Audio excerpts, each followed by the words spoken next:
why should we warm up? Like, what's the big deal? Why can't we just jump into our pieces and get going? And if you were going to go and run a marathon, you wouldn't just jump on the start line and go. So quite often when I sit down at the harp, I'll get that imposter syndrome, like, oh, you're going to practice that piece. Well, you didn't do it right last time, did you? Or, you made that mistake in the last performance of it. Or, all of these thoughts that start coming into my head, which are not helpful for me to practice. Choosing those exercises based on the skills you need to play the pieces that you're playing in your practice, that's like having cream with your apple pie, right? That's like super bonus points for that. Welcome to the How to Harp podcast, where your harp and your journey are always front and centre. I'm Heather Downey, harpist and founder of How to Harp, your online space for expert guidance and endless inspiration. Each week, we are here to empower, inspire, and encourage you, whether you're just beginning or many years into your harp adventure. From chats with world-class professionals to real stories from everyday harpists, to practical tips you can use right away. This podcast is all about helping you feel happy, confident, and fulfilled with your harp.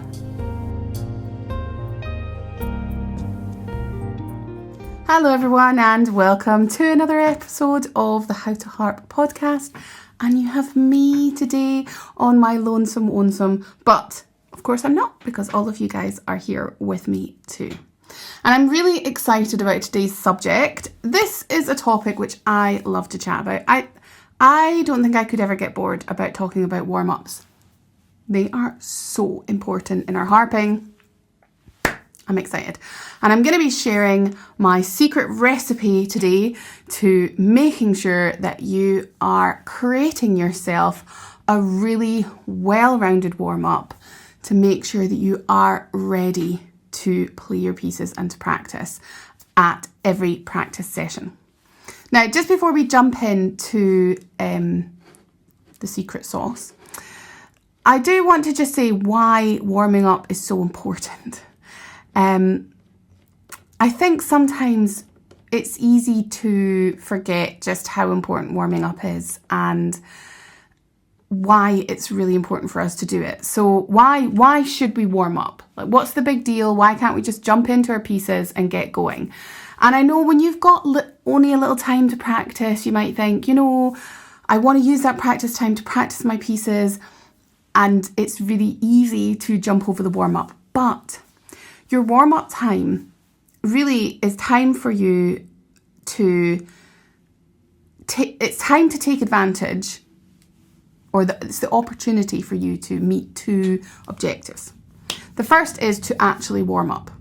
So your pieces, your repertoire that you're playing are kind of like your marathon, if you like, your fingers marathon.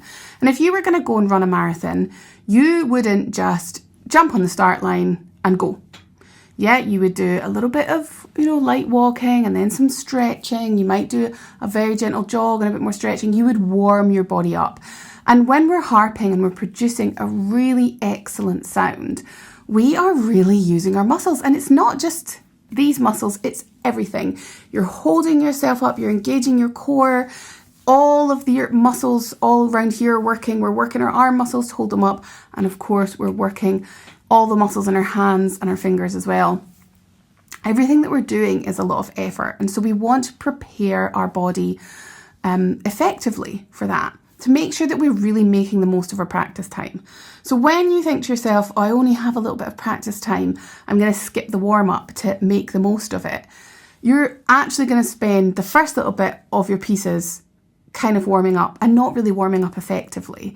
And so you might think that you are utilising your practice time more effectively, but you're not, because your body has to be warmed up. And I also believe your mind has to be in the right place to have an effective practice. And I'm going to talk about that in my secret recipe. It's not very secret, I actually talk about it all the time, but in my recipe to a good, well-rounded warm-up, the mind is part of it. The warm-up time is there, and it's important to warm up, physically warm your body up, and also prepare yourself, your mind, ready to practice and ready to get focused. The second thing that your warm-up time gives you the opportunity to do is to practice developing specific skills in your harping.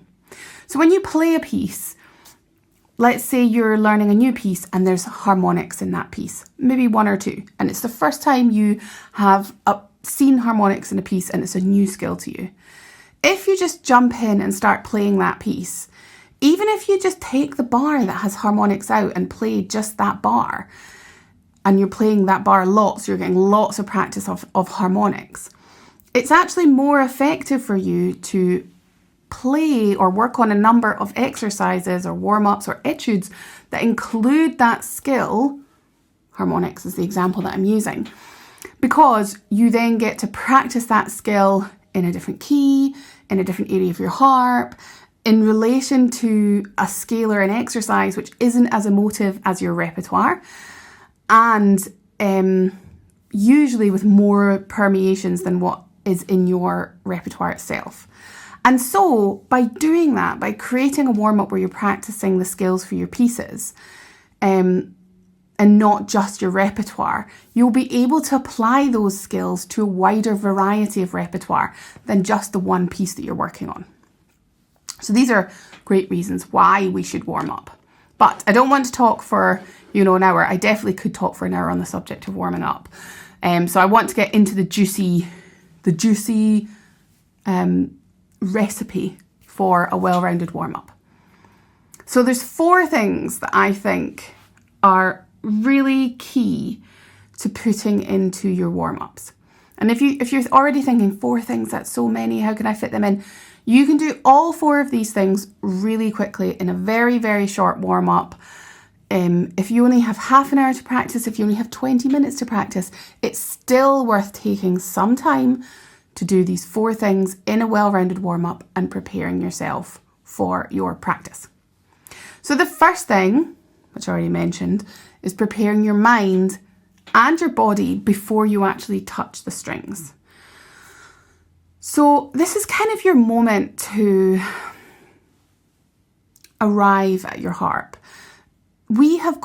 All of us have got so many things buzzing around us all the time.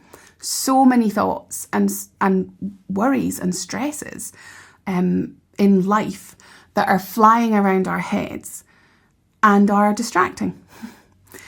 And of course, we're about to use our muscles. We're about to engage our core. We're about to sit up straight and, have a heavy instrument on us. All of these things we want to prepare physically and mentally. And so I recommend having a short time at the start of your warm-up, which I like to call settle and centre. And for me, it's often about actually taking negative thoughts out of my head. So quite often when I sit down at the harp, I'll get that imposter syndrome, like, oh, you're going to practice that piece. Well, you didn't do it right last time, did you? Or, you made that mistake in the last performance of it. Or, all of these thoughts that start coming into my head, which are not helpful for me to practice. It is not going to help me work on the pieces if I'm kind of obsessing over what's happened before with the pieces or what I've struggled with the pieces. Now, that's just me.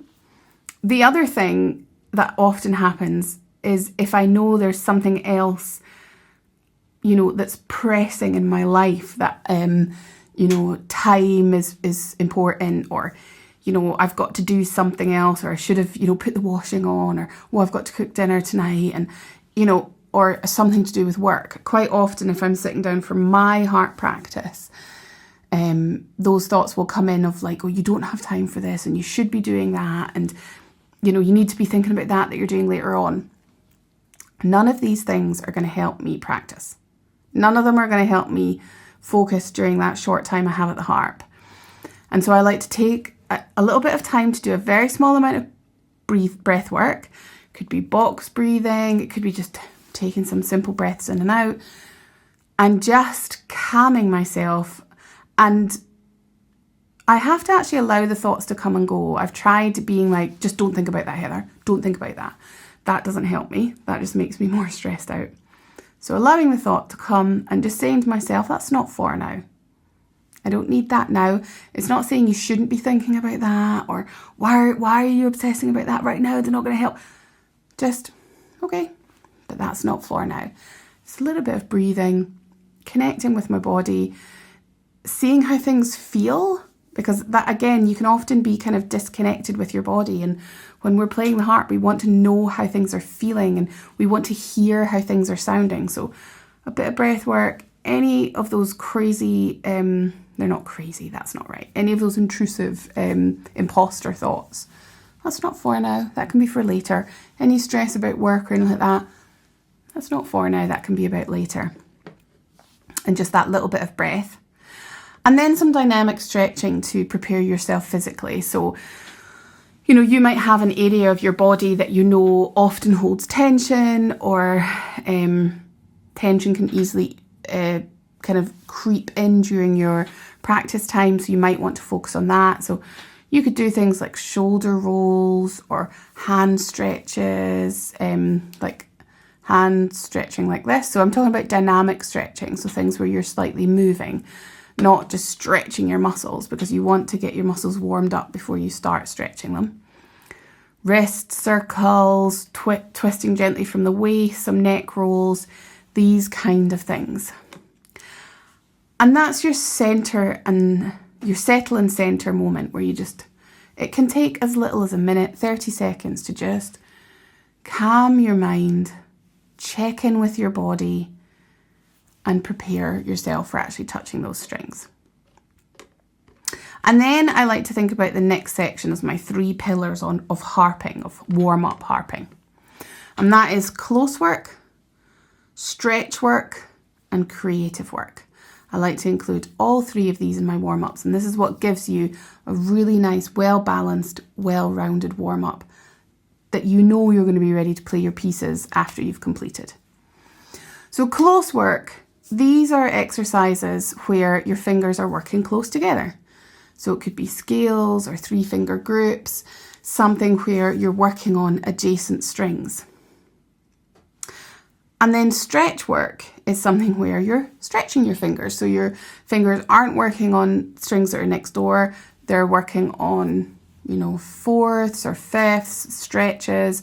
It could be arpeggios and inversions. Those are great stretch works because you get to stretch different distances with each inversion. So with your root position arpeggio, you've got a stretch between the 1 and the 2. With your first inversion between the 2 and the 3, and with your second inversion between the 3 and the 4. So that's a lovely stretch work exercise to include. And I like to really use that analogy of the marathon running when I'm thinking about this, because, you know, I need to, if I was going to run a marathon, again, I wouldn't just immediately stretch my cold muscles. I need to warm my muscles a little bit so they're ready to be stretched. So I'm going to do a little bit of gentle walking, you know, just get the blood flowing a little bit. And then I would stretch out my calves and stretch out my quads. And, you know, I'm not a marathon runner, but I would imagine that's what you would do. And this is what I'm doing in my fingers. I'm doing a little bit of walking with some close work, a little bit of scales, a little bit of individual fingers to get the blood flowing. And then nothing flashy. This is fundamental. And then I'm doing some stretch work, maybe some 1-5-8 chords or 1-5-10 chords, some arpeggios, stretching those fingers. And then I think it's a really great thing to finish your warm-up with some creative work or some free time.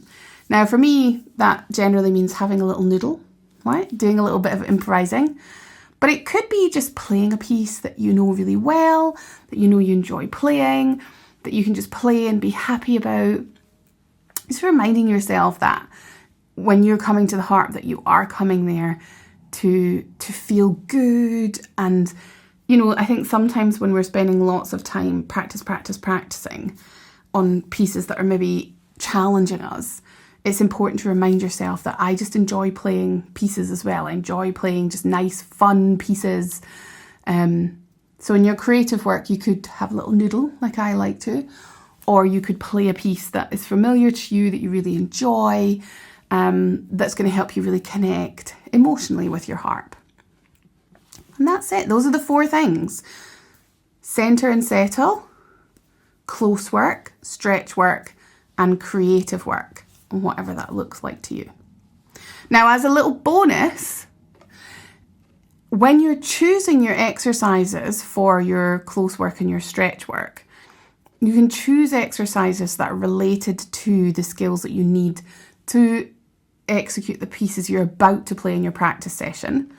So let's say you're playing a piece and it happens to have an Alberti bass. Then for your stretch work, you could choose an exercise that includes that skill in the exercise. And then you're not just stretching your fingers and warming your hands up, etc., etc. Warm-ups obviously also help us prevent injury. Should have said that. That's really important because we certainly don't want to get injured at the harp. But yeah, they're not just helping you do that, but they're also helping prepare you, remind your fingers of those skills that you're about to use in your repertoire. So if you can choose carefully based on the repertoire you're about to play, choose exercises that reflect the skills you're about to use, then that's like cherry on top, super bonus for your warm-up recipe. So including those 4 ingredients, settle and centre, close work, stretch work, and creative work, that's like making the best apple pie ever, right? Choosing those exercises based on the skills you need to play the pieces that you're playing in your practice, that's like having cream with your apple pie, right? That's like super bonus points for that. Now, this is a topic that I have been very passionate about for a long time. I've spoken about for a long time. And I'm really excited to say that, during my time not able to move around, I wrote a book. I wrote my first harp book. It's been a long time coming. I really have been meaning to do it for a very, very long time and never found the time. Well, there's no time like when you can't move out the house. So I wrote my first harp book, and I couldn't have anything else for my first harp book but a warm-up book. So I've written a book called Well-Rounded Warm-Ups for Harp. It talks about all these elements, goes into a bit more detail, gives lots of examples for you to play. It's kind of like a reference book, if you like. And I'm very excited about it. And I'm going to be teaching a course on this very subject at the Edinburgh International Harp Festival in April 2026. So you've got plenty of time to book on. It's going to be a morning course. You can come and have your sunrise with me in the morning, and what I've called the course is Rooted and Ready. But it's all about warming up appropriately. So have your nice warm up with me in the morning. And I'm going to be launching my new book at the Edinburgh Harp Festival. So in April, the book will be available. I will be giving sneak peeks before then, of course. I have to say I'm very excited about the artwork. I can't wait to show you guys that. More coming on that soon. But yes, so I'm really excited to be sharing my new warm-up book with you very soon.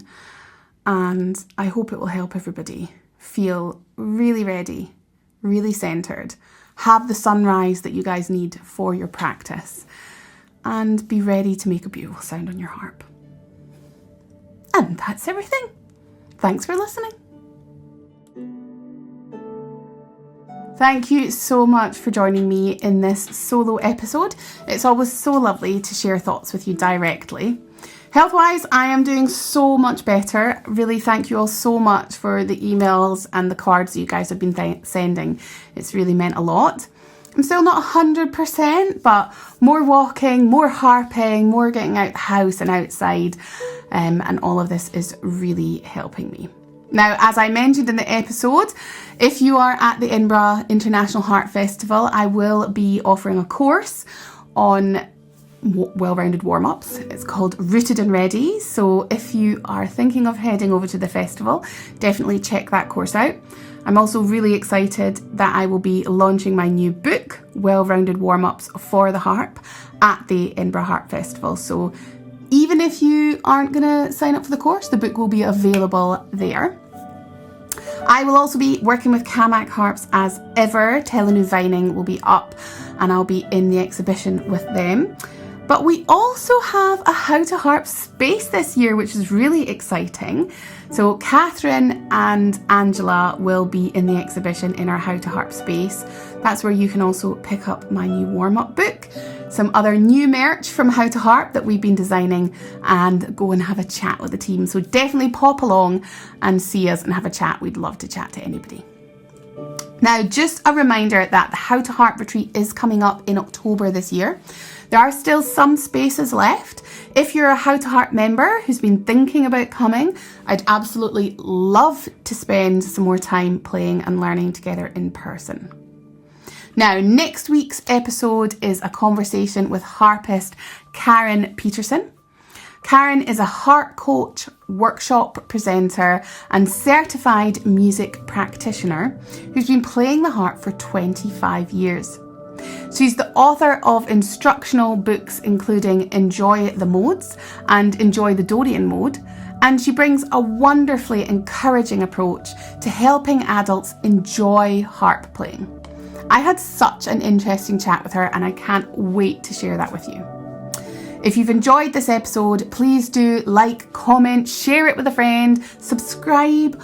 All of these things help the podcast to grow and reach more harpists. Thank you so much for listening, and I'll see you all next week.